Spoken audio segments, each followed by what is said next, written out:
un ratito que se conecten algunos compañeros. Ya nomás empezamos.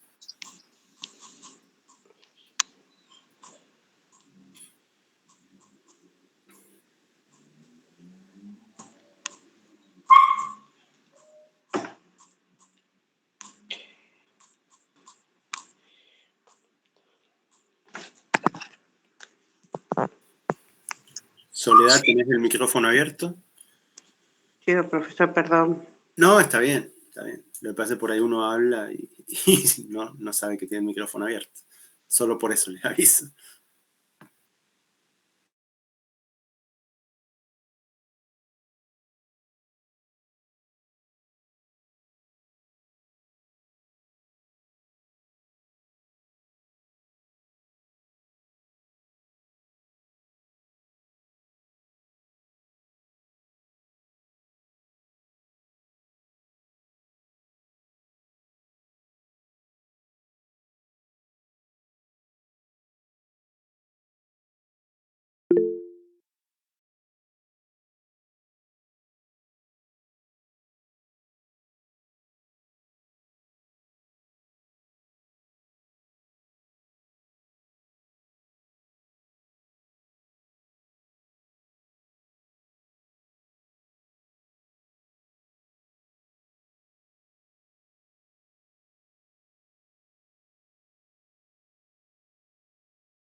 Para todos, recuerden dejar el presente ahora mismo, si es necesario, pero no se olviden de dejar el presente.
Para los compañeros que se van uniendo, esperamos 2 minutitos más y ya comenzamos la clase.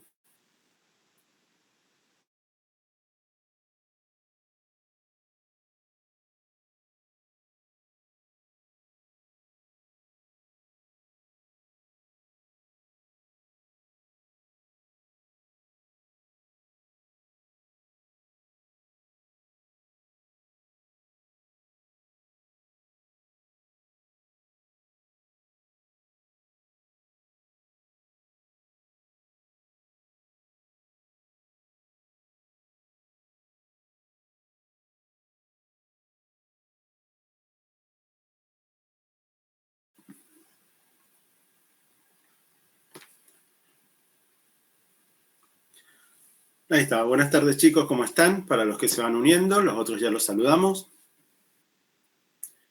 Comenzamos la clase. Ya esperamos un ratito que se vayan uniendo. Vamos a comenzar. Bueno. Hola, Ale, ¿cómo estás? Ayer habíamos dicho que estos módulos se dividían en algunas secciones. La primera sección era lo que vimos ayer, ¿no es cierto? Permítanme que comience a presentar.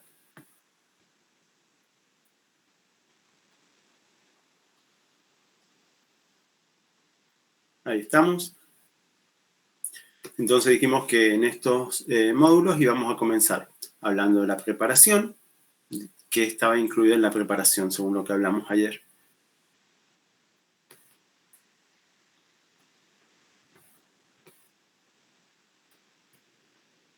¿Alguien recuerda? Prepararnos para eventos con múltiples víctimas incluía algo muy importante. ¿Qué era?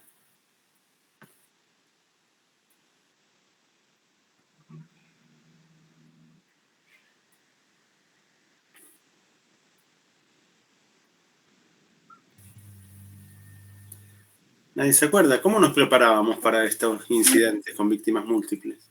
Buenas tardes, profe. Buenas. Era a través de simulacros y tener los planes de evacuación, por ejemplo, de contingencia. Capacitándonos, ¿no era? Exactamente. Nos capacitamos, hacemos los planes, planificamos y después, ¿qué hacemos? Los simulacros. Exactamente. Entonces, lo primero que habíamos visto era la preparación, que de alguna manera era de lo que se trataba la primera unidad de esta materia, ¿no es cierto? Luego viene la evaluación y manejo inicial del trauma con múltiples víctimas. En la evaluación y manejo inicial del trauma lo habíamos dividido en dos. Por una parte, antes de actuar sobre el paciente, ¿qué íbamos a hacer? Íbamos a evaluar la escena, íbamos a sacar las primeras conclusiones con solo observar y íbamos a priorizar la seguridad nuestra y la del resto de las personas. Entonces, en la evaluación y manejo inicial del trauma estaba dividido en dos. Por una parte, valoración, incluyendo el resguardo, ¿no es cierto? Todo esto que estamos diciendo de la seguridad. Y luego, sí, sobre el paciente, donde íbamos a comenzar a trabajar sobre el paciente. ¿Sí? Entonces, estamos ahora en la etapa de, visto ya el punto 1 y el punto 2, la etapa de cinemática del incidente, que es lo que vamos a comenzar a ver ahora. ¿Estamos de acuerdo? ¿A qué les suena cinemática? Lo vimos en el secundario, seguramente.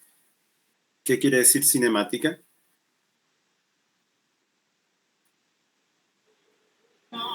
¿Cómo ocurrieron los hechos? Algo así, por ahí viene. ¿Cómo, ¿Cuál es, o sea, la forma? Si fue por accidente, por algo. Es la forma, o sea, cómo ocurrió el accidente, el impacto. Está bien, es la forma en cómo ocurrió. Está bien, está bien. Pero si tuviéramos que, falta una palabra ahí. Es una palabra que tiene que ver con la física, ¿no es cierto? Cinemática claramente está relacionado con la física. Eso es lo que no me sale la palabra, cómo ocurrió, cómo fue el tipo de cinemática, si fue frontal, lateral, si es climática o... Correcto. Y todo esto de saber, de averiguar cómo fue, ¿qué es lo que nos interesa? Nos interesan dos cosas. ¿El cómo fue puede ser una? El cómo fue, exactamente. Pero ¿qué nos interesa del cómo fue?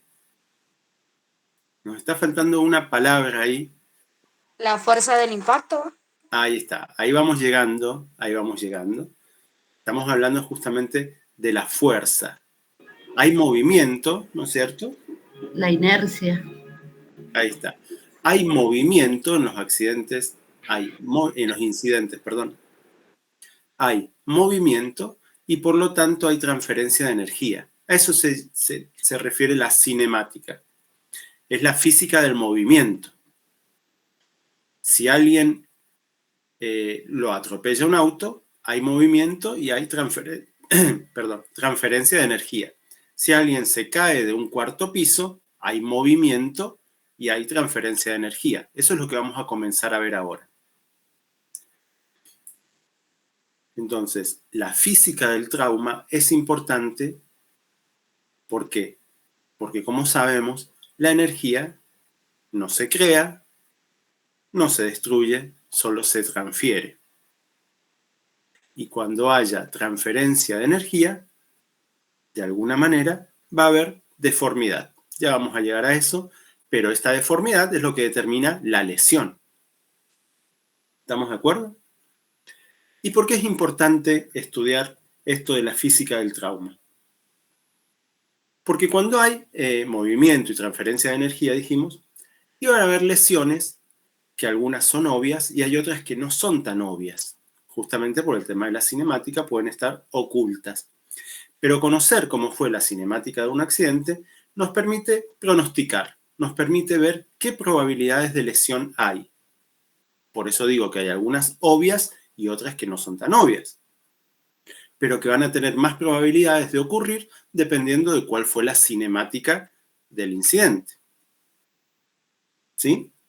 Vamos a evaluar estas probabilidades y vamos a poder tomar decisiones. ¿Estamos de acuerdo? Entonces, estamos hablando que cinemática tiene que ver con movimientos, siempre. ¿En qué situaciones hay incidentes donde hay movimiento y por lo tanto transferencia de energía? En un accidente vial. En un accidente con automóviles hay movimiento y hay transferencia de energía. Perfecto. Pueden ser de diferentes tipos, porque pueden ser 2 vehículos o puede ser un vehículo contra un peatón o puede ser una bicicleta contra un peatón. Bueno, todos estos tipos de incidentes hay movimiento y hay transferencia de energía. ¿Estamos de acuerdo? ¿En qué otras situaciones hay movimiento y hay transferencia de energía? Por lo tanto, hay cinemática y hay que estudiarla. Terremoto.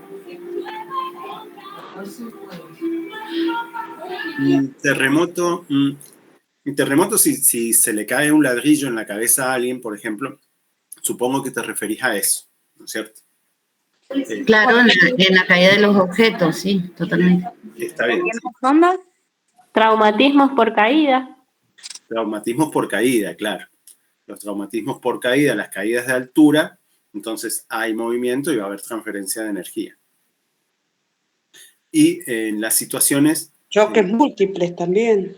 Claro, todo lo que tenga que ver con vehículos en movimiento, ya sea moto, bicicleta, lo que sea, está.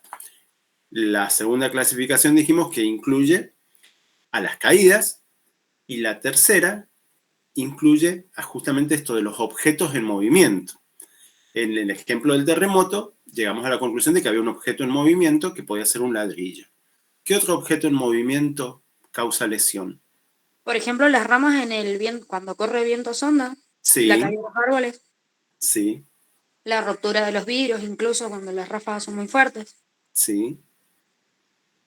Y hay uno muy importante donde hay mucha cinemática, hay mucho movimiento y hay mucha transferencia de energía, que son las heridas de arma de fuego. También hay algo en movimiento, que es una bala, y hay una transferencia de energía. Entonces, cuando hablemos de cinemática, estamos incluyendo a todo esto. ¿Sí? ¿Estamos de acuerdo?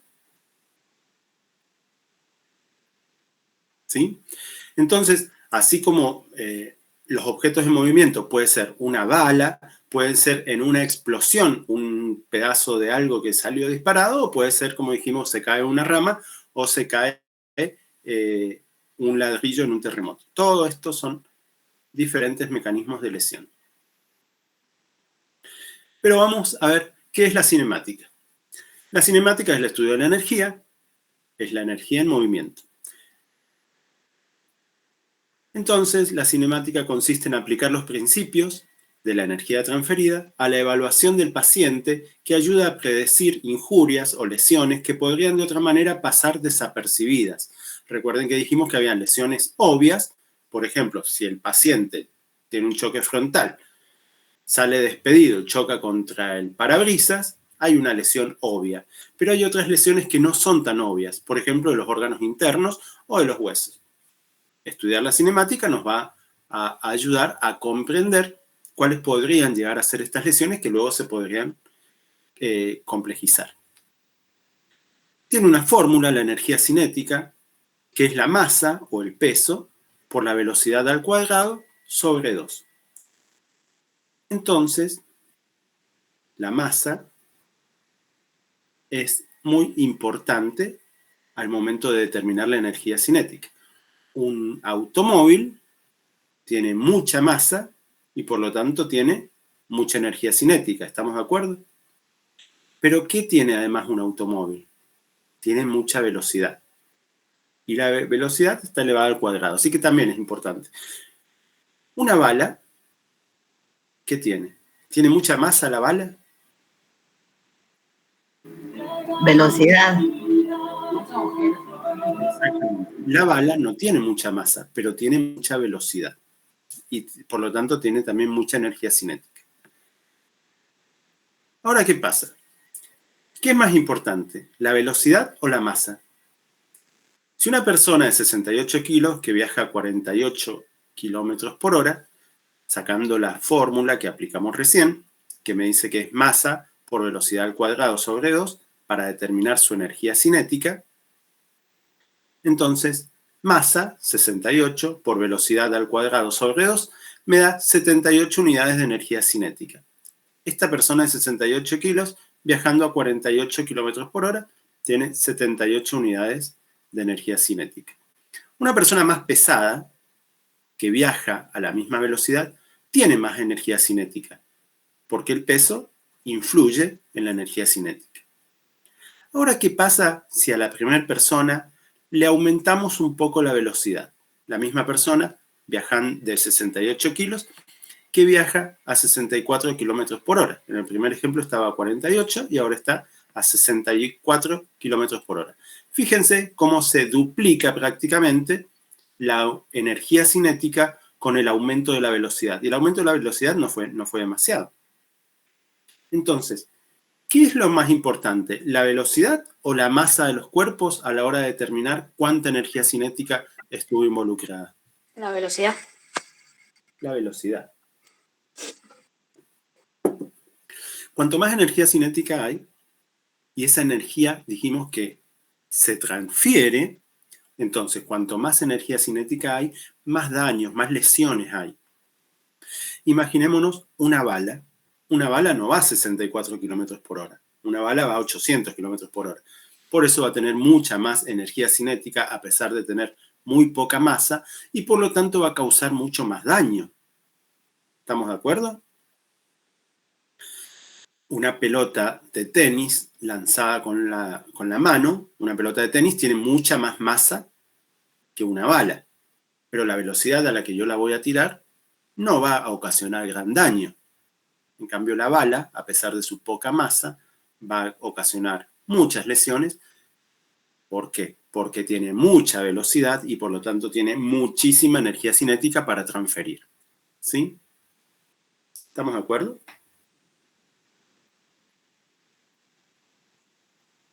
¿Me siguen? Entonces lo importante que es, la velocidad es más importante. Sí. Bueno, entonces dijimos que en un impacto, esta energía cinética se va a transferir. En una colisión o impacto, es el intercambio de energía entre un objeto móvil y los tejidos del cuerpo humano, por ejemplo, un peatón atropellado. O bien, entre el cuerpo humano en movimiento y un objeto inmóvil. Por ejemplo, una persona que cae de gran altura.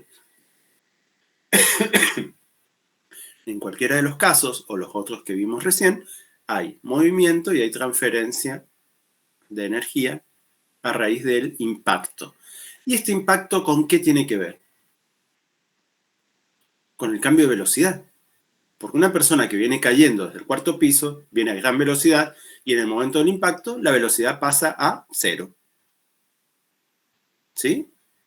Una persona que va en un auto a 120 km por hora y se le cruza un poste, viene a 120 km por hora y la velocidad final, ¿cuál es? 0. Entonces ese impacto determina mucho intercambio de energía. Toda esta energía que venía dada por la velocidad, a raíz del impacto, va a ser transferida. Y va a ser transferida a la persona. ¿Sí?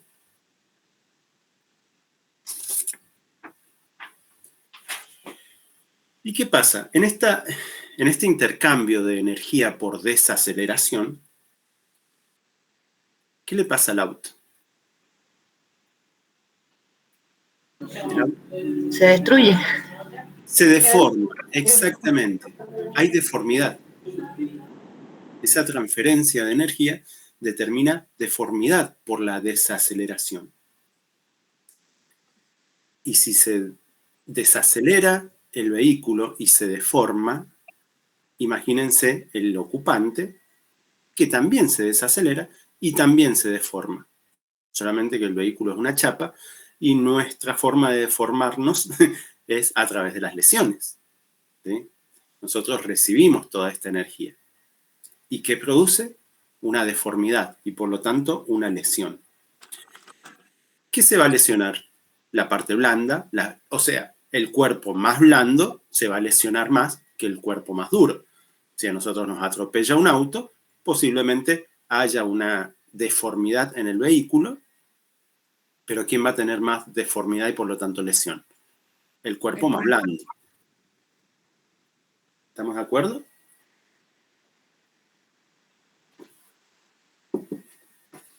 ¿Me siguen, chicos? Sí. Bueno, entonces, como dice acá en una foto, el intercambio de energía de un vehículo en movimiento a un peatón aplasta el tejido e imparte velocidad y energía al peatón. Ahí está la transferencia de energía, alejando a la víctima del punto de impacto y provocando lesiones. El impacto se divide. Tenemos entonces, volvemos atrás. ¿Qué es el impacto? El momento de la desaceleración y transferencia de energía, ¿sí? ¿Cuál es el impacto en una caída de altura? Cuando el cuerpo toca el piso. Hay desaceleración y transferencia de energía, ¿sí? Entonces ya sabemos lo que es el impacto. ¿Estamos de acuerdo?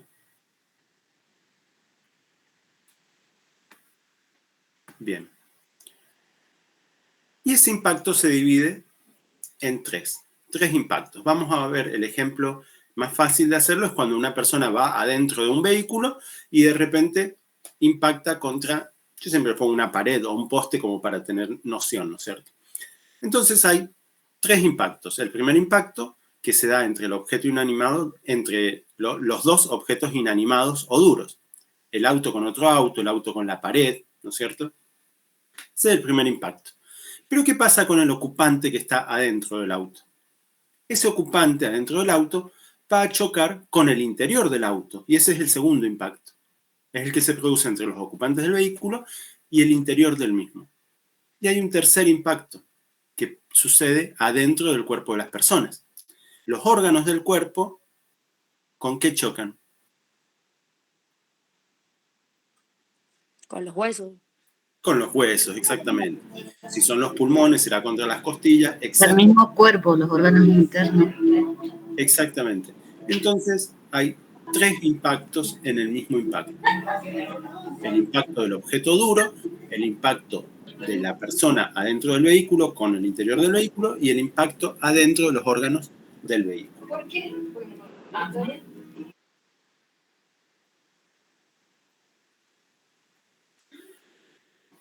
Entonces, en este impacto van a haber fuerzas que van a ocasionar lesiones, que pueden ser dos. De cizallamiento, lo que sería por arrastre o arrancamiento. Cizallamiento tiene que ver con roce, ¿sí?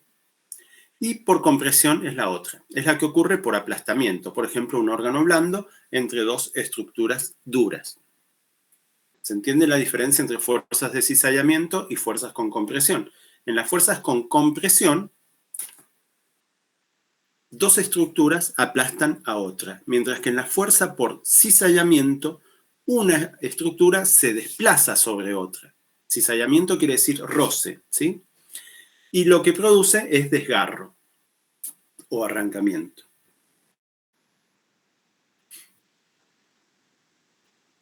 En esta foto, lo que quiere significar estas imágenes con respecto a la cinemática es qué pasa con los impactos y su relación en la superficie sobre la que se produce el impacto.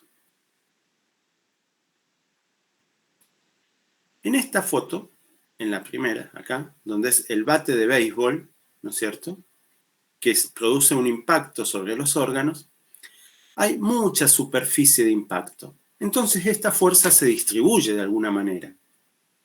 Lo mismo en la foto del camión que está atropellando a la persona. Hay mucha superficie de intercambio, entonces la fuerza está distribuida. A diferencia de la bala. La bala tiene toda la fuerza concentrada en un mismo punto. Y entonces, entre una y otra, ¿cuál es la diferencia que va a haber de las lesiones?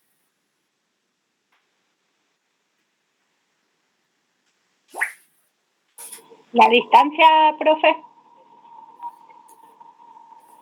¿La distancia qué será? Por el tema de la barra, mientras más lejos La cantidad de órganos alcanzados, ¿puede ser? Más. Fuerza. ¿Ah? Fíjense, La fuerza de gravedad. fíjense, O el impacto. fíjense, ¿cuál es la diferencia entre el golpe con bate de béisbol y la bala? ¿Qué es La profundidad. Ahí va, la profundidad. Esa es la palabra que nos está acercando. La fuerza, la velocidad.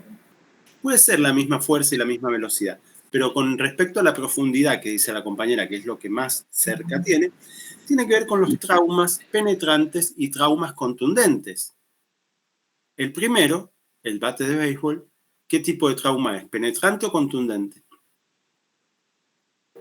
Contundente. Contundente, porque la energía está distribuida en mucho espacio. En cambio, cuando la energía se concentra en un mismo lugar, por ejemplo, una bala o un cuchillo, aparecen los traumas penetrantes. ¿Vieron cómo tiene que ver la clasificación de trauma penetrante y contundente con el espacio en el que la energía se reparte?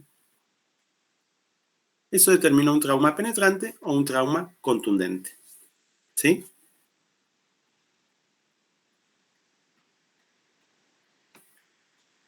Un cinturón de seguridad colocado incorrectamente sobre los bordes de la pelvis permite que los órganos abdominales queden atrapados entre la columna vertebral posterior en movimiento y el cinturón.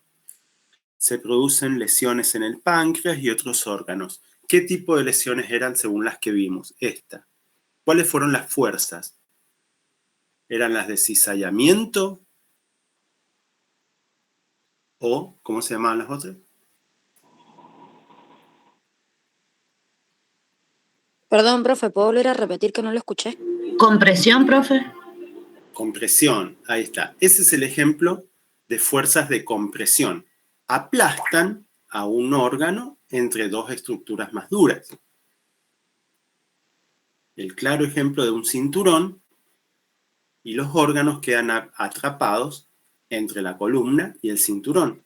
Entonces, ¿esto es cizallamiento o aplastamiento? aplastamiento. Aplastamiento.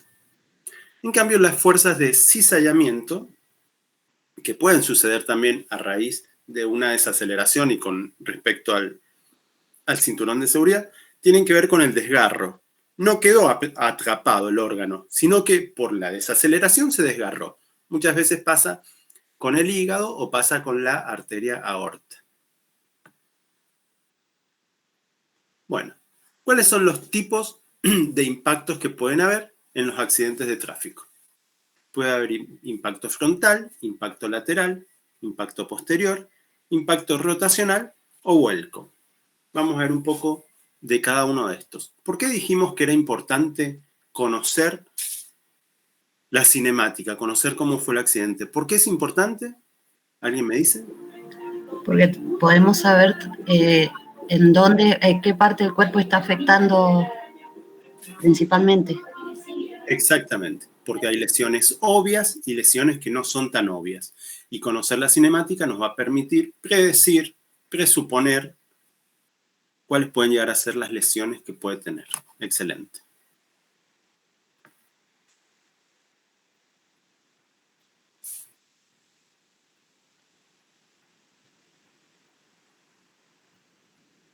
Bueno, entonces como dijimos que los accidentes con vehículos de motor, está en el libro, perdón, yo todavía no les compartí el libro del PHTLS. Usa algunas abreviaturas que están mal traducidas, incluso tiene algunos errores, pero esos son los accidentes de vehículos de motor. Entonces se pueden dividir en los tipos que dijimos: impacto frontal, impacto trasero, impacto lateral, rotacional y rollover o rotación. Aunque cada patrón tiene variaciones, la identificación precisa de los 5 patrones puede proporcionar información sobre otros tipos similares de accidentes. Un método para estimar el potencial de lesiones para el ocupante es observar el vehículo y determinar cuál de los 5 tipos de colisiones ocurrió, el intercambio de energía involucrado y la dirección del impacto. El ocupante es vulnerable al mismo tipo de fuerzas que el vehículo desde la misma dirección que éste, y las posibles lesiones pueden predecirse. Sin embargo, la cantidad de fuerza intercambiada con el ocupante se reducirá en la medida que haya absorción de energía por parte del vehículo. Con respecto a esto, ustedes saben que ahora los vehículos se deforman mucho, absorben mucha más energía, y esa energía, si no se deformaran los vehículos, si no se destruyeran, ¿quién absorbería esa energía? Las personas. Entonces, están programados, están hechos los vehículos a propósito para que se deformen mucho, porque dijimos que en la transferencia de energía hay deformidad. Y en la deformidad está justamente la transferencia, que si no la absorbe el vehículo, la vamos a absorber nosotros. Como conclusión, ¿es mejor que un vehículo esté deforme o no? Sí. Sí, justamente.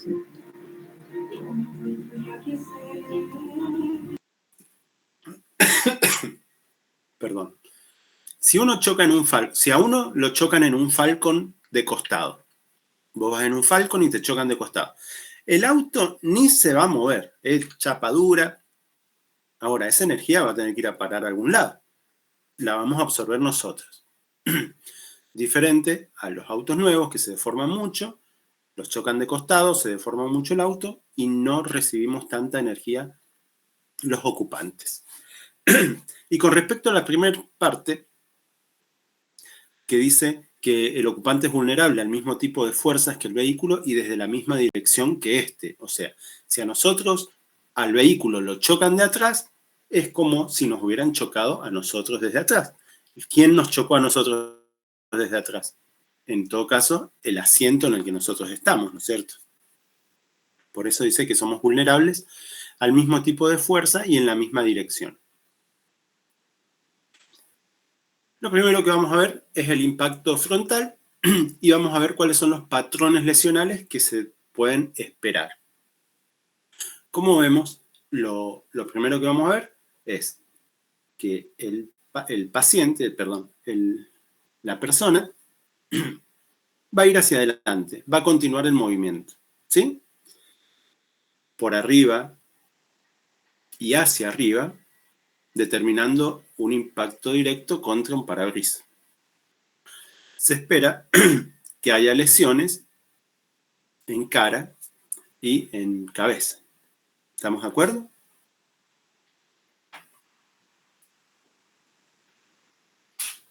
Chicos. ¿Estamos de acuerdo? Bien. ¿Dónde más van a haber lesiones en un impacto frontal? Porque en este caso, en el primero, en este dibujo, va por arriba. Claro, va por arriba y hacia arriba, pero en este caso va por abajo y hacia abajo. Entonces, ¿qué lesiones puedo esperar? Tórax, abdomen, Rodillas, Rodillas, en el pie también sería. ¿sí? en la zona de cadera, cervical. Cervicales, claro, ya vamos a llegar a la parte de todo el tipo de lesiones que vamos a recibir, que vamos a presuponer que pueden ocurrir. ¿Por qué? Porque, de acuerdo a la cinemática, la persona siguió para adelante y chocó la rodilla contra el torpedo del auto, la cadera, por lo tanto, se vio afectada por el choque de esa rodilla, la columna vertebral, las cervicales, toda la cara, la cabeza, y por lo tanto todos los órganos interiores que hicieron el mismo recorrido, ¿sí? Una de las posibles lesiones a raíz del choque de la rodilla puede ser la ruptura de la arteria inguinal junto con la ruptura del fémur. Inclusive un hemotórax. Exactamente. Ahora vamos, claro, las lesiones, esto hay que sumarle las lesiones producidas por el mismo cinturón de seguridad. Entonces, lesiones en cráneo, lesiones espinales, lesiones de tórax, fracturas, neumotórax, hemotórax, contusiones, lesiones de grandes vasos, lesiones de abdomen y lesiones de pelvis. Habíamos dicho que al detenerse la rodilla acá, directamente esa energía pasa a la pelvis y puede haber ruptura de pelvis y ruptura de vasos, por ejemplo, la arteria inguinal. Los otros son descendente y por debajo, en el mismo choque frontal, ¿verdad?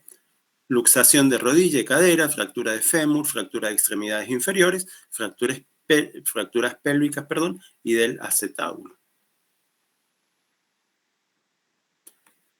Impacto posterior, desde atrás. Acá viene el famoso Latigazo cervical. latigazo cervical, exactamente. Por hiperextensión, ¿no es cierto?, de las vértebras cervicales, ¿qué lesiones podemos esperar? Bueno, justamente con respecto a la cinemática, el cuerpo que estaba, cuando nos chocan de atrás, funciona al revés. El cuerpo que estaba en reposo tiende a estar en reposo, entonces tiende a mantener el mismo lugar en el que estaba. Primero va a haber una aceleración y después va a haber una desaceleración. Eso es el efecto del latigazo cervical.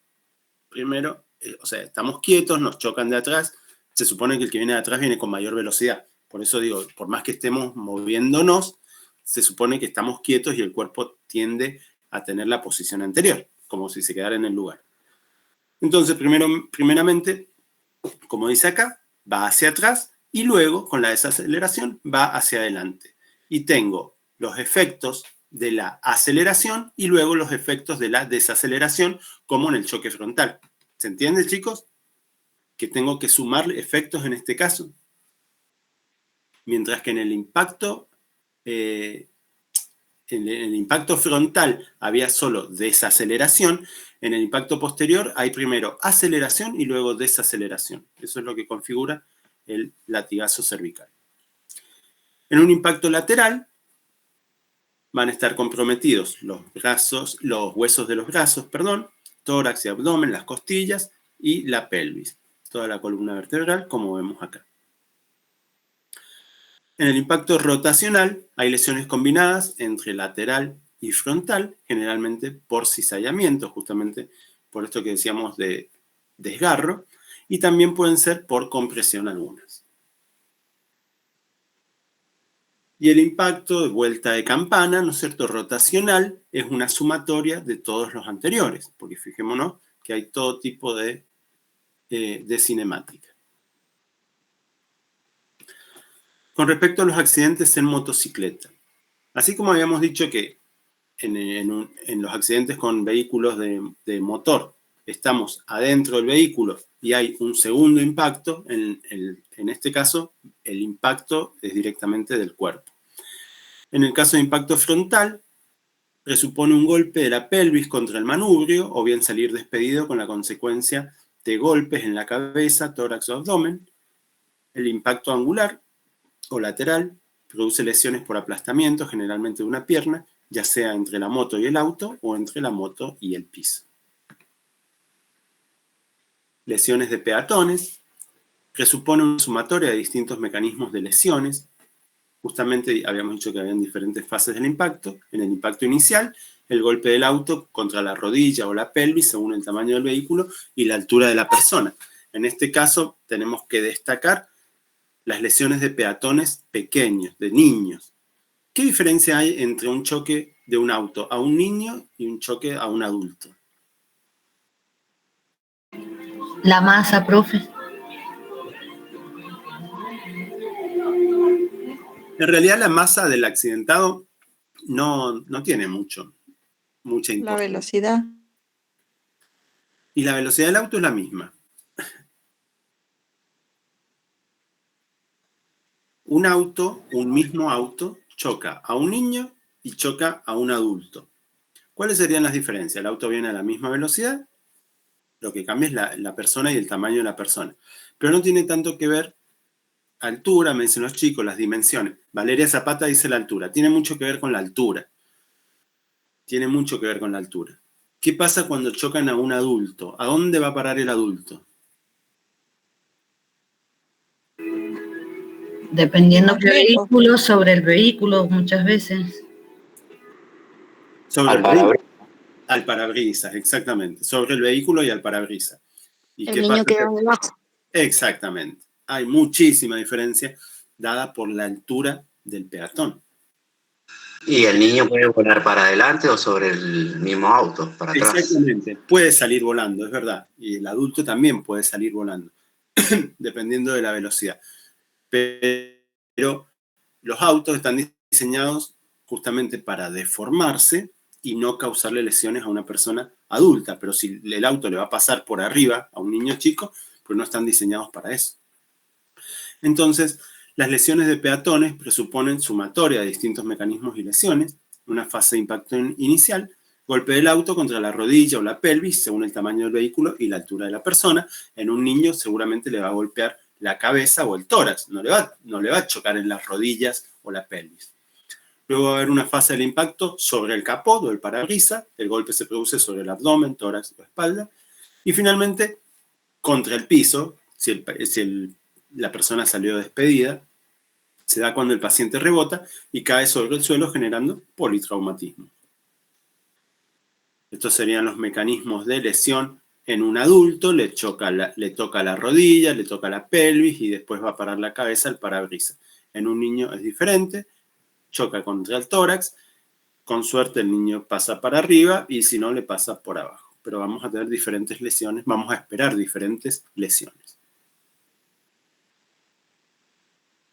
Y finalmente, caída de altura. Habíamos dicho que hay desaceleración y el impacto ocurre contra el piso. El área más afectada es la que primero impacta contra el piso. Se produce además una combinación de diferentes lesiones según los órganos que impacten. Va a haber por cizallamiento, por aplastamiento también. Y cuando la caída se produce desde una distancia superior a 3 veces la altura del paciente, se considera politraumatismo grave. Esto es importantísimo para clasificar a los politraumatismos. Si la caída es de 1, 2 metros, 3 metros, no es un politraumatismo grave, pero siempre que sea más allá de las lesiones, se entiende, ¿no es cierto? Más allá de las lesiones, si alguien cae de 3 veces su propia altura, es un politraumatismo grave. Bueno, y con eso terminamos la parte de cinemática. Esto me ha quedado con la fecha del año pasado. Bueno, ¿dudas con respecto a la cinemática? No, todo ahora bien. Bueno, todo esto después lo van a encontrar en el PHTLS porque sale de ahí.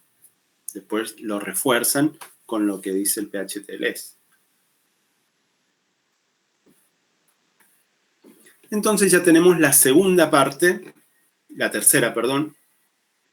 Vimos lo que era la preparación, vimos lo que era la llegada a la escena, al evento, Y vimos algo de cinemática. Queda la cuarta parte, que es justamente cuando comenzábamos a trabajar sobre las víctimas en incidentes con víctimas múltiples, que es lo que vamos a ver ahora. Manejo prehospitalario en incidentes con víctimas múltiples. Dos cosas rápidamente para recordar. El sistema de comando de incidentes surge luego de estudios que descubrieron que los problemas de respuesta eran más de manejo inadecuado que de cualquier otra razón por sí sola. El sistema de comando de incidentes busca que todos los integrantes de los equipos de respuesta trabajen bajo un mismo sistema, empleando una terminología común con una organización definida y regida por protocolos y procedimientos estandarizados. Vamos a ver que hace falta, cuando haya un incidente con víctimas múltiples, que se establezca un sistema de comando de incidentes, es decir, alguien que tome decisiones. Así como en el hospital está el director, ante un incidente con víctimas múltiples tiene que haber un sistema de comando, ¿sí? Alguien que tome decisiones. Bien. Ahora vamos directamente a la escena. Pasos a seguir al arribo de la escena. Según lo que dijimos recién, lo que habíamos dicho antes, teníamos que priorizar la seguridad y luego determinar si nuestros recursos eran suficientes y pedir ayuda de ser necesario. Teníamos que tener una visión general de la escena. Entonces los pasos a seguir al arribo son informar a la base de su arribo a la escena, asumir el mando y establecer el puesto de comando, porque el primer profesional de salud, la primera ambulancia que llega, establece el puesto de comando y toma el mando de la situación.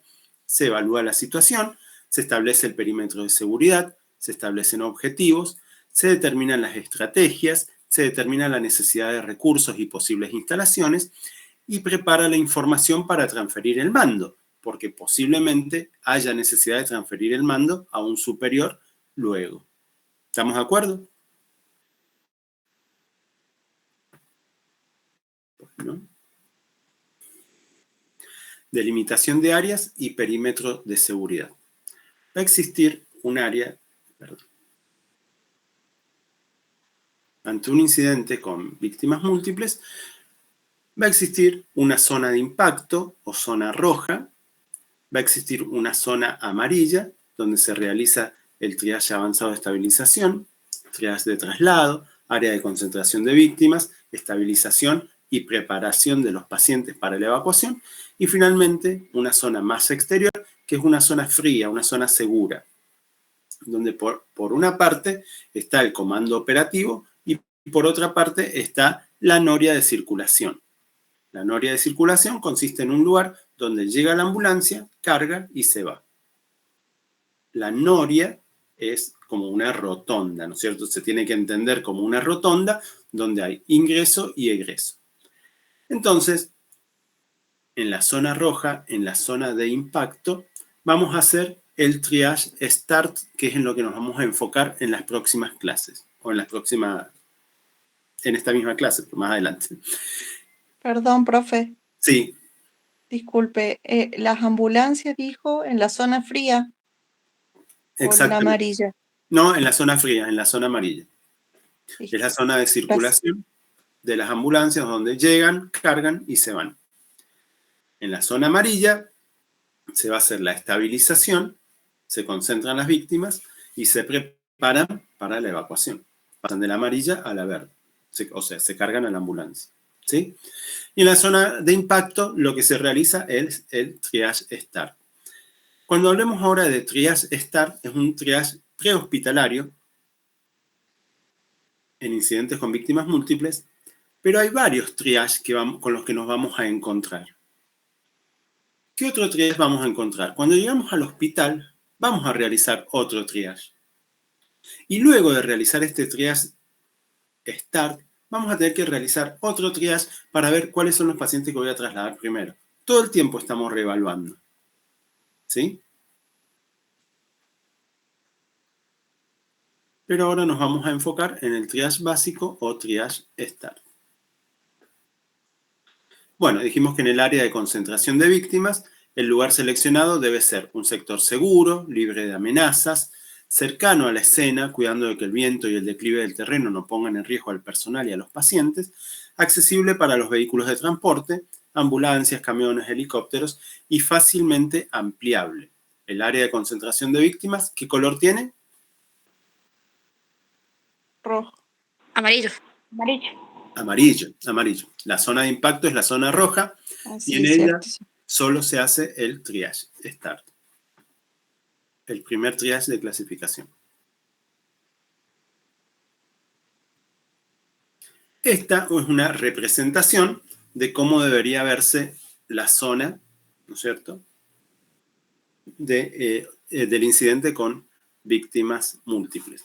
Tenemos la zona del desastre, luego tenemos una zona amarilla o tibia, donde por una parte hay un corredor de descontaminación. ¿Se acuerdan que habíamos dicho que en el caso de materiales peligrosos íbamos a tener la descontaminación y que el puesto médico solo iba a ver los pacientes después de la descontaminación? ¿Estamos de acuerdo con eso, verdad? Esta era la zona, en el caso de materiales peligrosos, esta era la zona que nadie entra, nadie sale, ¿sí? Que el viento no nos trajera estos materiales peligrosos, todo dentro de la zona tibia. Pero lo importante, suponiendo que no hay materiales contaminados, es esto, que es el puesto médico de avanzada. Luego de realizado el triage, START, van a ser trasladados los pacientes al puesto médico de avanzada, donde van a recibir la primera asistencia. Vamos a ver que en la zona de desastre, en el primer triage, también reciben asistencia, pero solamente reciben algo que se llaman maniobras salvadoras, maniobras fáciles y rápidas que pueden llegar a salvarle la vida a un paciente. ¿Cuál les parece que pueden ser? La RCP puede ser una. Imaginemos que tenemos múltiples víctimas y no tenemos tiempo de hacer grandes cosas como RCP. Despejar la vía aérea. Ahí vamos. Despejar manualmente la vía aérea, esa es una, que lo hacemos rápidamente, una maniobra frente a... Contener las hemorragias, si hay.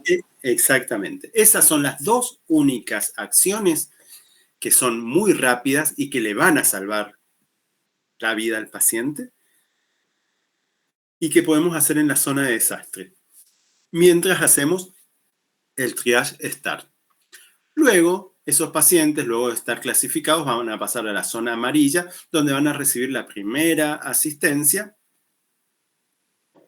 todo el ABCD, ¿no es cierto? Y se le va a realizar un segundo triage, que va a determinar el traslado, ¿sí? Por eso, en la tercera área, es la área sanitaria, donde está la coordinación, o zona fría, pero además es donde está la circulación de los vehículos que van a terminar de evacuar a las víctimas. Entonces, zona caliente, zona de impacto. ¿Qué hacemos ahí?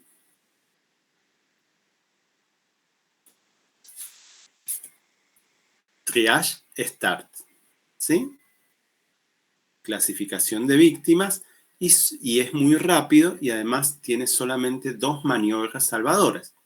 Despejar la vía aérea con maniobras manuales y control de hemorragias exsanguinantes. La segunda zona, zona tibia, a donde van a ser trasladados los pacientes ya triageados y va a recibir la primera asistencia médica, ¿sí? Se les realizará un nuevo triage. Ahí vamos a empezar a estudiar ahora el XABCD. Todo esto se va a realizar en esta zona amarilla. Y luego de ser triageados van a ser trasladados a la zona fría o zona verde, donde están las ambulancias, que van a trasladar a los pacientes a los sitios donde van a recibir la mejor atención posible. Y esto es importante porque, a diferencia de lo que se pensaba antes, luego de cargar al paciente en una ambulancia, ¿a dónde lo llevamos?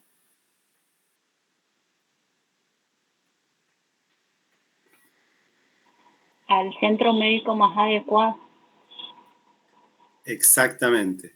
al centro médico más adecuado, no al centro médico más cercano, porque a mí no me sirve de nada a un paciente que tiene un ACV, llevarlo a un ACV isquémico, digamos, llevarlo a un hospital que no realiza trombólisis y que no le puede hacer tratamiento para los ACV y no tiene neurólogo. Entonces, Que no tienen tomógrafo incluso. exactamente. Entonces es correcto decir que debe ser trasladado al centro que tenga la capacidad para continuar con los cuidados. Bueno, delimitado el perímetro de seguridad, todas estas zonas, ¿a qué vamos a continuar? Con el triage STAR. Vamos a ver ahora el concepto, los objetivos y los diferentes sistemas con los que podemos trabajar. ¿Qué es el triage STAR? Perdón, ¿qué es el triage en general? El triage es un proceso que permite una gestión del riesgo clínico para poder manejar adecuadamente y con seguridad los flujos de pacientes cuando la demanda y las necesidades clínicas superan a los recursos. Actualmente se utilizan sistemas de triage estructurados con 5 niveles de prioridad que se asignan asumiendo el concepto de que lo urgente no siempre es grave y lo grave no es siempre urgente y hacen posible clasificar a los pacientes a partir del grado de urgencia, porque ¿quiénes deben ser atendidos primero? Los casos más urgentes, que muchas veces no son los más graves. De tal modo que los pacientes más urgentes serán asistidos primero y el resto serán reevaluados hasta ser vistos por el médico. Entonces, este es el concepto general de triage. Un proceso que permite gestionar gran cantidad de pacientes cuando los recursos son limitados.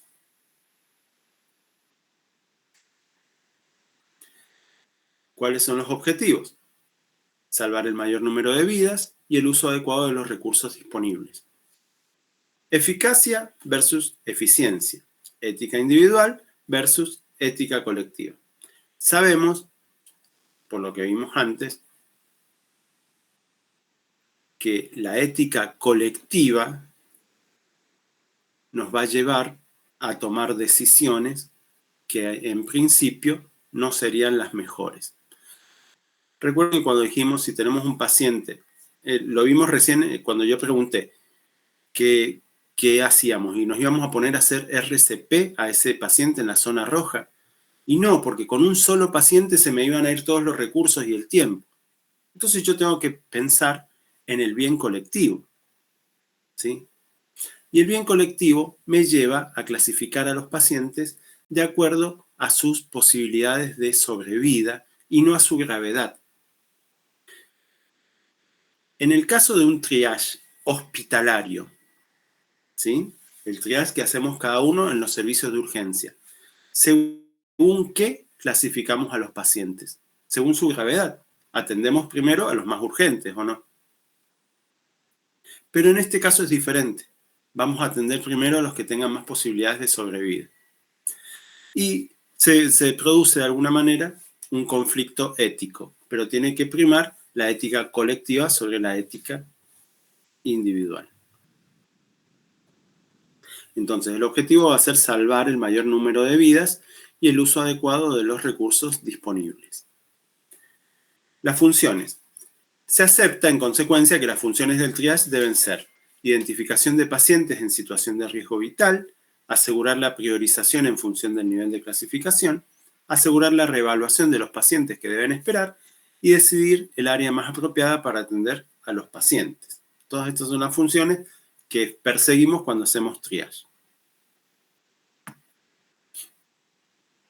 Aportar información sobre el proceso asistencial, disponer de información para familiares, mejorar el flujo de pacientes y la congestión del servicio y aportar información de mejora para el funcionamiento del servicio. Todo esto, estamos hablando del triage en general, ¿sí? Enseguida vamos a ver lo que es el triage STAR. Sistemas de triage. Actualmente se reconocen 5 modelos de triage con una amplia implantación: la escala australiana, la canadiense, el sistema Manchester, el ESI y el sistema español de triage, adoptado por la Sociedad Española de Medicina a partir del modelo de Andorra. Muchas veces estos sistemas de triage se adaptan al medio en el que nosotros trabajamos. no viene un paquete que nos sirva a todos, porque posiblemente trabajamos con diferentes sistemas informáticos, trabajamos con diferentes sistemas de prehospitalario, tenemos diferentes servicios que podemos brindar. Entonces, lo adecuado sería adaptar alguno de estos sistemas a nuestras necesidades. Nosotros, como ejemplo, en la guardia del Hospital Central, hasta el año pasado, teníamos un código azul. Ahora estamos adaptados con la historia clínica digital del HSI. Pero antes teníamos uno adaptado y que lo usábamos nosotros nada más. Y, por ejemplo, había un código azul. ¿Y para quién era ese código azul? Por una parte, para pacientes que demandaban atención y que trabajaban en el hospital. En nuestro hospital trabaja mucha gente y mucha gente se viene a atender a la guardia. Entonces tuvimos que hacer un código para darle algún tipo de prioridad a nuestros compañeros de trabajo. Y lo otro que nos ocurría era que mucha gente ya había pasado por un centro de salud y venía al Hospital Central con una derivación. Entonces, también necesitábamos una clasificación especial para esas personas, que ya se levantaron a las 4 de la mañana, hicieron todo lo que tenían que hacer en el centro de salud, los atendieron, les dijeron que no les podían dar mayor atención y los mandaron para el central. Entonces, suena lógico que adaptemos un sistema de triage a nuestras necesidades. ¿Les parece?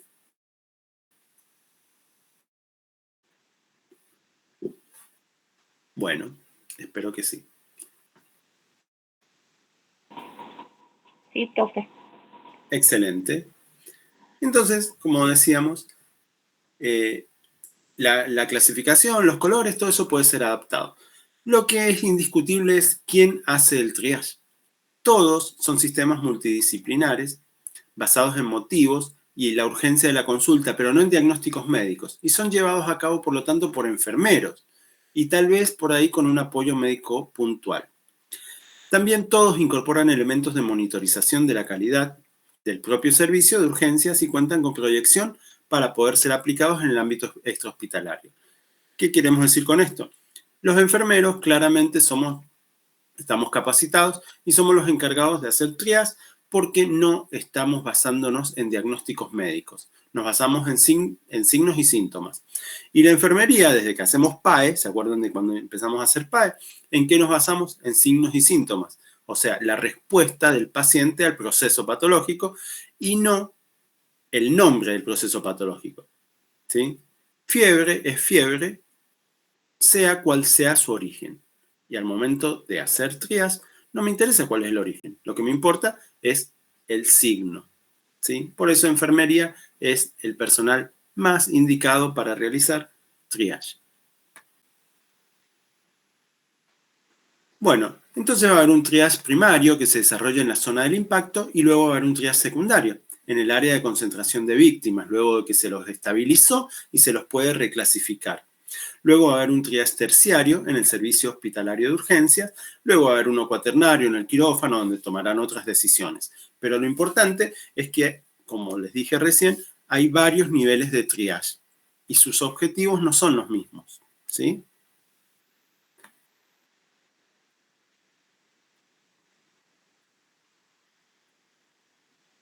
Dentro de los triage hay diferentes nombres. En el caso del triage primario, hay un score CRAMP para víctimas múltiples,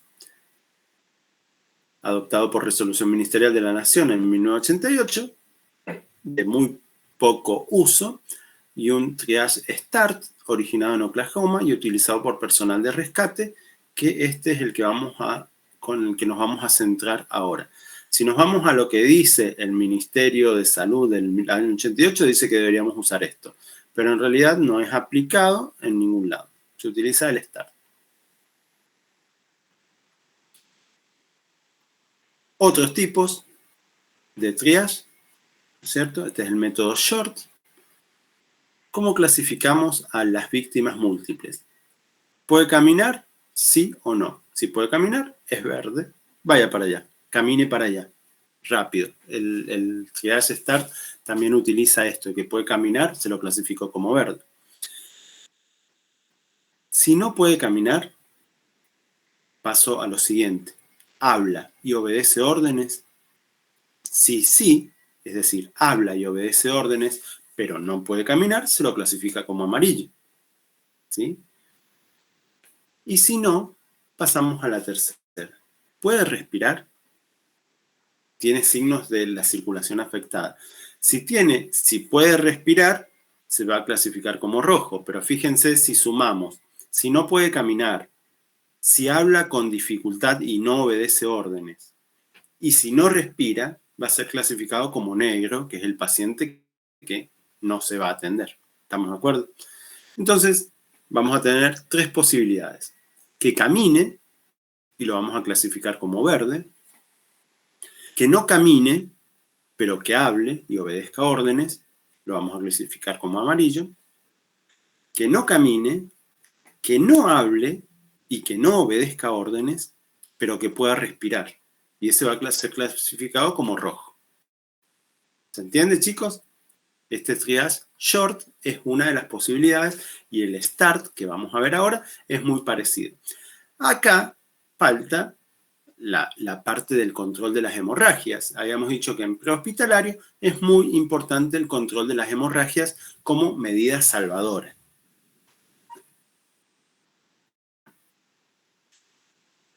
Y llegamos al triage START. Fue desarrollado en 1983 en Newport, California. Permite una rápida clasificación de pacientes. Fíjense que nos toma de 30 segundos a 1 minuto por cada paciente.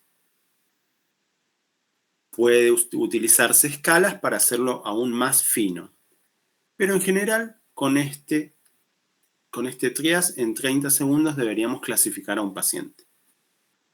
Incidentes con víctimas múltiples, recordemos, ¿eh? Estamos en la zona de impacto, estamos en la zona roja. ¿Me siguen, no? Excelente.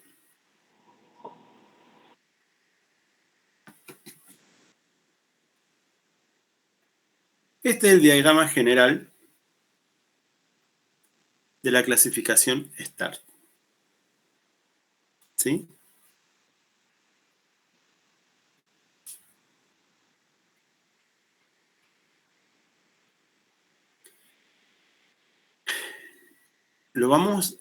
Las siguientes filminas tienen una explicación parte por parte, pero es muy parecido al anterior.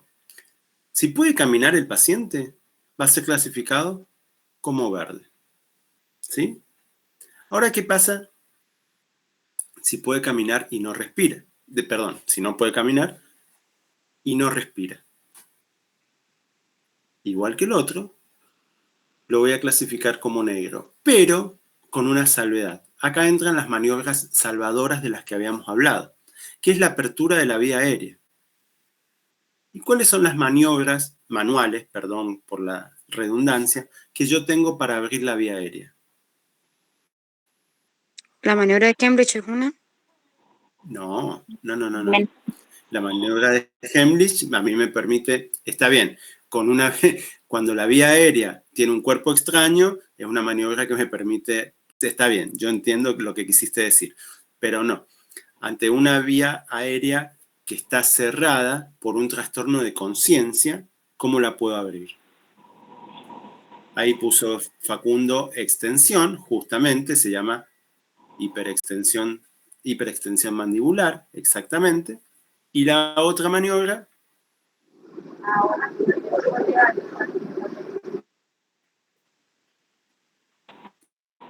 La de hemorragia era la otra.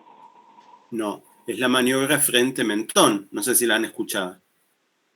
Que justamente tiene que ver con elevar el mentón y bajar.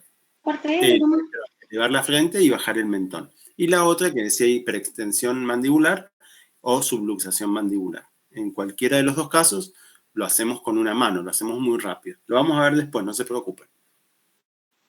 Pero las dos maneras de abrir la vía aérea rápidamente son estas. Si continúa sin respirar, va a ser clasificado como negro, ¿sí? Pero si respira, va a ser clasificado como rojo, luego de la apertura de la vía aérea. Lo otro que iba a evaluar es la frecuencia respiratoria, ¿sí? Si es mayor de 30, tengo que ver que posiblemente sea por una hemorragia. ¿Por qué? Porque tengo un paciente en shock. ¿Estamos de acuerdo? Entonces, ¿qué voy a hacer? Voy a hacer control de la hemorragia, ¿sí? Y ahí, si el relleno capilar es mayor de 2 segundos y hay pulso, lo voy a clasificar como rojo. Y si obedece órdenes, lo voy a clasificar como amarillo. Lo vamos a ver por partes, porque ahí está. Paso 1. ¿Puede caminar? Si puede caminar, ¿cómo lo clasifico? Como verde. Y si no puede caminar, ¿qué hago? Voy a evaluar la ventilación. ¿Y qué voy a evaluar de la ventilación? Que no esté la vía aérea ocluida. Correcto. Entonces, si no pudiera caminar, si yo dije, todos los que puedan caminar váyanse para allá, de los que se quedaron, ¿por qué sigo? Por evaluación de la vía aérea, de la ventilación. Entonces, ¿hay ventilación presente o no la hay? Si no la hubiera, voy a abrir la vía aérea. Si la hubiera, si hubiera ventilación, voy a ver cuál es su frecuencia respiratoria. En el caso de que no había respiración o que estaba en apnea, voy a hacer la primera maniobra, que es abrir la vía aérea. ¿Sí? Entonces el paciente no respondió, no empezó a respirar, lo voy a clasificar como negro. Pero si empezó a respirar, lo voy a clasificar como rojo. ¿Sí? ¿Me siguen?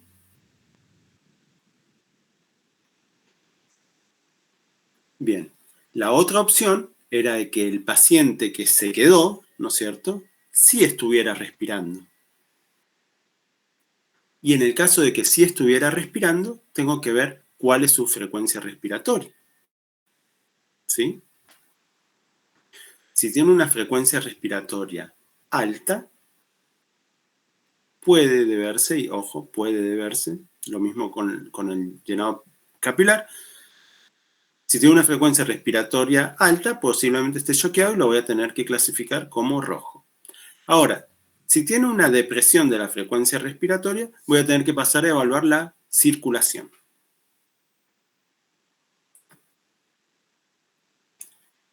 Con respecto a la circulación, voy a buscar el pulso. ¿Sí? No tiene pulso. Hago control de hemorragia. ¿Sí? Aparece pulso y inmediatamente lo clasifico como rojo. Sí, el torniquete lo vamos a ver que es fundamental. No es que se sigue aplicando el torniquete, es que se debe aplicar el torniquete. En el caso de que al momento de evaluar la circulación haya pulso, voy a determinar cuál es el llenado capilar. Si recupera color en menos de 2 segundos o si recupera el color, el llenado capilar, en más de 2 segundos. Si llegase a tener poco llenado capilar, lo voy a clasificar como rojo. Pero si llena rápidamente, ¿cómo lo voy a clasificar? Como amarillo cuando obedece órdenes y como rojo si no obedece órdenes. Entonces, repasemos. ¿Por dónde empezamos?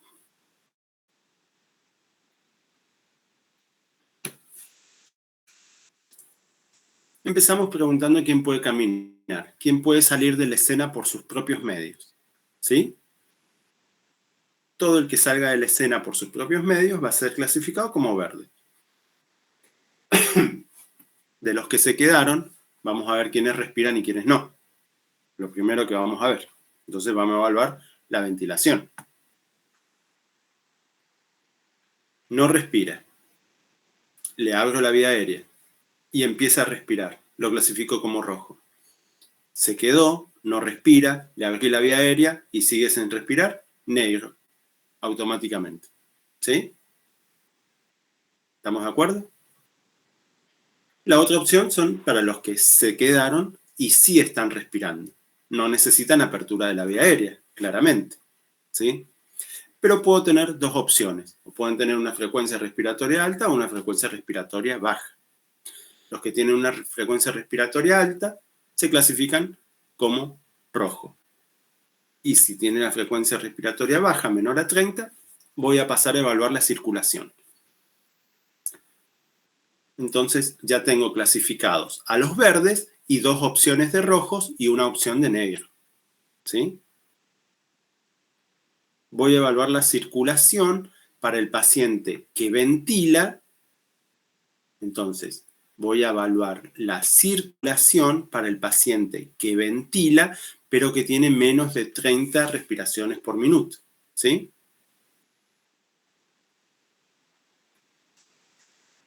¿Y qué voy a hacer?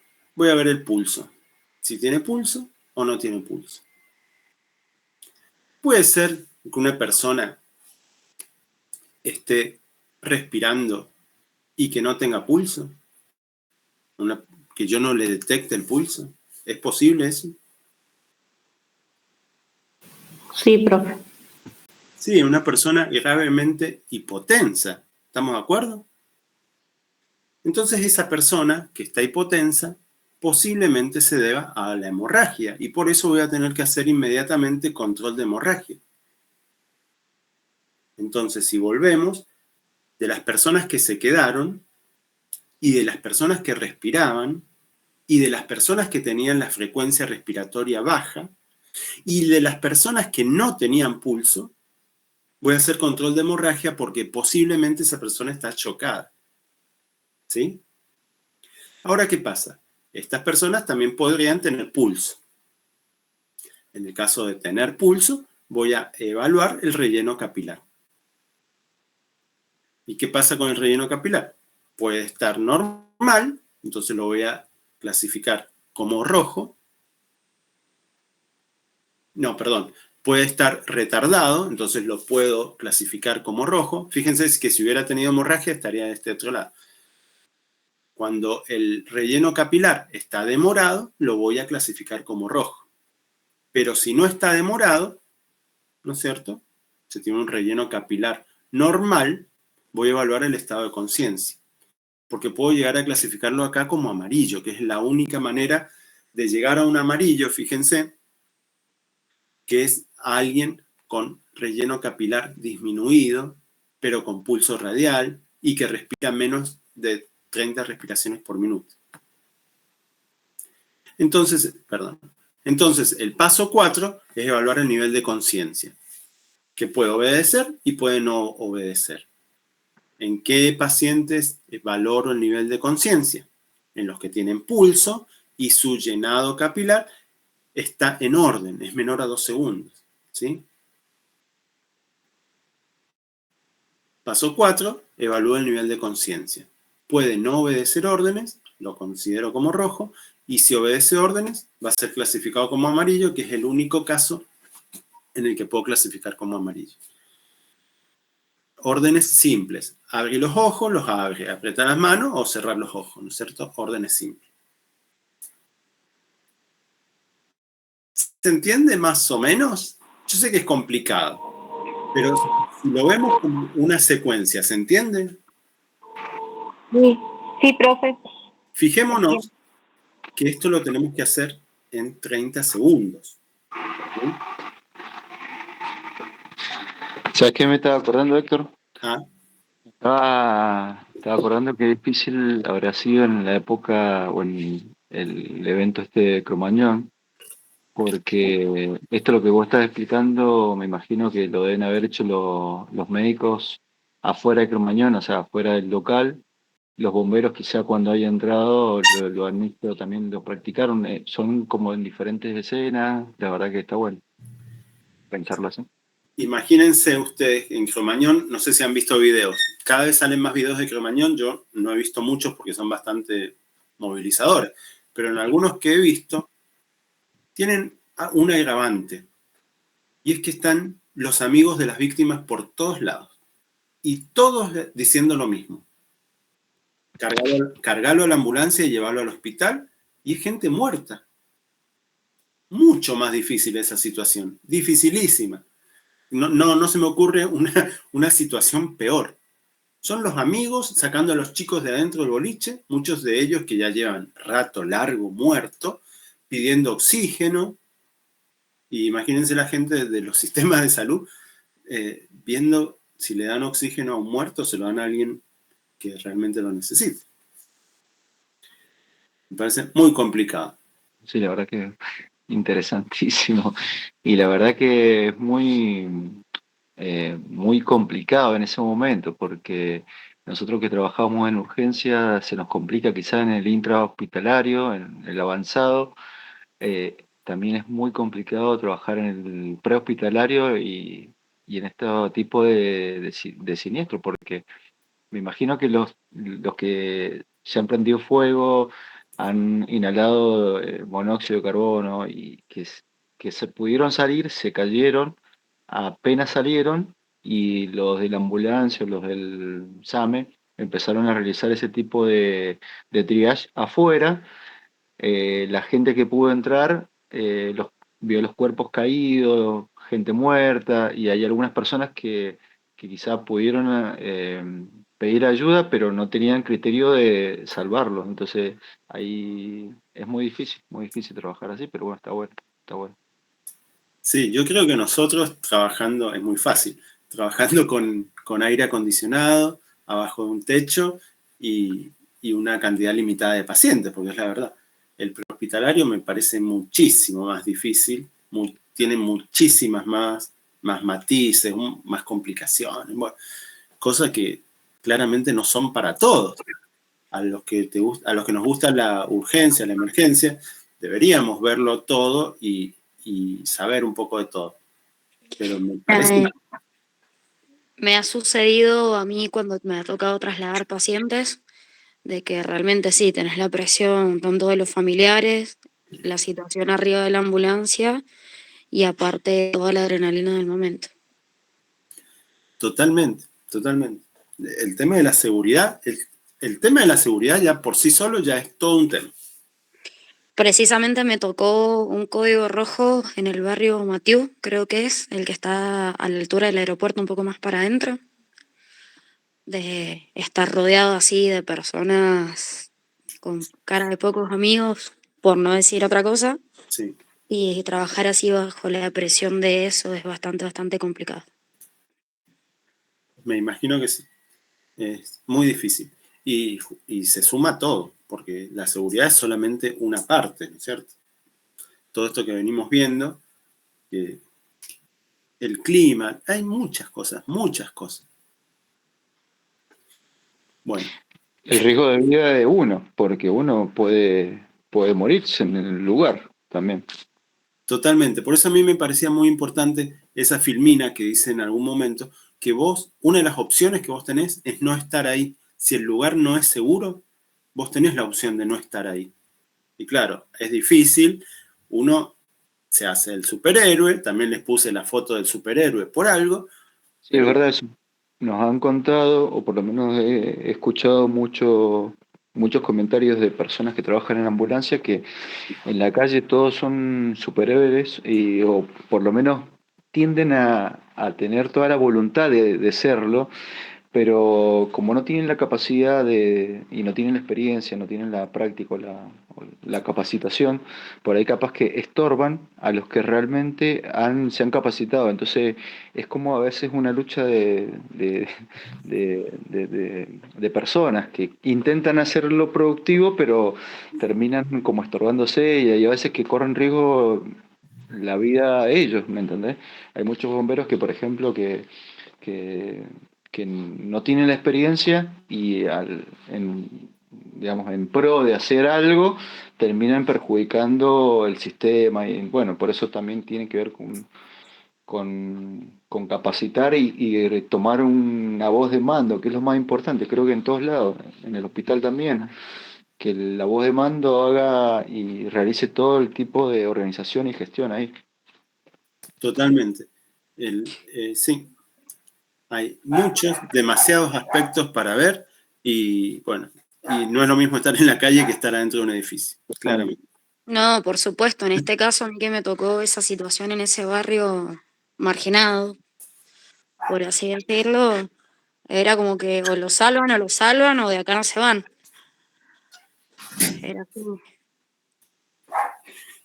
Exactamente, sí, nosotros siempre les contamos eso, de que muchas veces vienen con un paciente muerto en la ambulancia y lo que nos dicen es lo cargamos y salimos de ahí, porque si no, sabes que nos rompían la ambulancia y no sé cómo terminábamos nosotros. Entonces, se entiende y la verdad que causa admiración, porque, como digo, nosotros sabemos de emergencia, pero sabemos de emergencias bajo un techo, no es lo mismo.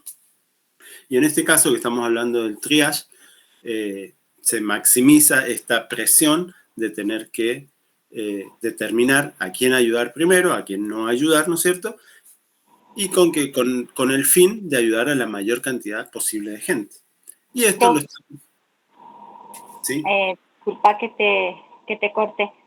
Es importante también ahí, por ejemplo, cuando hay gente que nos ha pasado a nosotros acá, que no, en vez de colaborar, estorban, digamos, una manera de decir, es asignarle roles, y ahí es cuando se tranquilizan un poco y uno puede trabajar. Por ejemplo, decir, vos fíjate que no venga un auto, vos fíjate, empezar a asignar roles, y ahí esa es una de las funciones también del triador en la parte prehospitalaria y funciona bastante bien. Totalmente. Justamente iba a decir eso. Esto lo estamos haciendo en una situación ideal donde están, ya vamos a ver que el triage a la zona roja debería entrar más de una persona, ¿no es cierto? Porque una sola persona no puede entrar. Y estamos hablando de una situación ideal en la que no hay curiosos, no hay metidos, no hay gente que quiere colaborar, justamente de esto que estábamos hablando. Y bueno, se puede complicar considerablemente la situación cuando todo el mundo quiere hacer algo y en lugar de ayudar, complican la ayuda. Bien. Son las 8:30 y hoy es viernes, así que esta clase la vamos a dejar acá. Estamos todos cansados. Les dejo este archivo, se lo subo en un ratito para que se pongan a masticar esto del triage START. No es difícil, son 4 pasos, pero hay que tenerlos claros para pasar de uno a otro en poco tiempo. Ahí está. Y llegar a un buen resultado. Paso 1, clasificación en verde, luego clasificación en rojo o negro, clasificación en rojo en el paso 3 y la única clasificación posible de amarillo es en el paso 4 para aquellos que obedecen órdenes. Bueno, chicos, que tengan un fin de semana, lo dejamos acá. Como les digo, les subo estos archivos para que lo vayan viendo. Ahí está. Nos vemos de la semana que viene a la otra. Tal vez les suba un trabajito, pero tal vez no. Porque por ahí nos dicen que no les subamos tantos exámenes. Así que posiblemente no haya ningún examen esta semana, porque el tema nuevo recién empezamos. No pasa nada. Nos vemos de la semana que viene a la otra. Gracias. Chao, profe. Chao, profe, que tengan una Chao, noche. profe, muchas gracias. Buen fin de semana, feliz Día del Padre para aquellos que son papás. Igual, profe, para ustedes. Gracias, gracias. Nos Chao. vemos, chicos. Chau, chau.